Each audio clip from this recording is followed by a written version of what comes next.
Zelo izjemen dogodek, res te spomne na olimpijske igre in sem tudi že prej Urški omenila, da je res čudovito. Sploh mi je veliko častno, da sem lahko nosila baklo in da sem podoživela vse moje olimpijske igre za nazaj. Me spominja prav na otvoritev olimpijskih iger. Žal sem vedno tekmoval prvi dan in nikoli nisem mogel biti del neke otvoritve.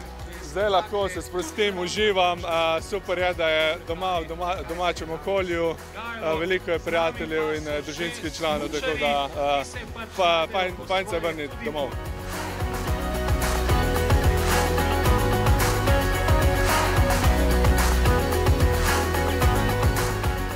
Tako me kar malo stisne pri srcu, ker je konec vsega tega lepega, kar se je dogajalo zadnjih 82 dni. To smo povezali eno Slovenijo, ki je majhna, ampak po srcu zelo velika. Ekipa je delala fenomenalno, res sem vesela, da sem bila v krogu takšnih ljudi.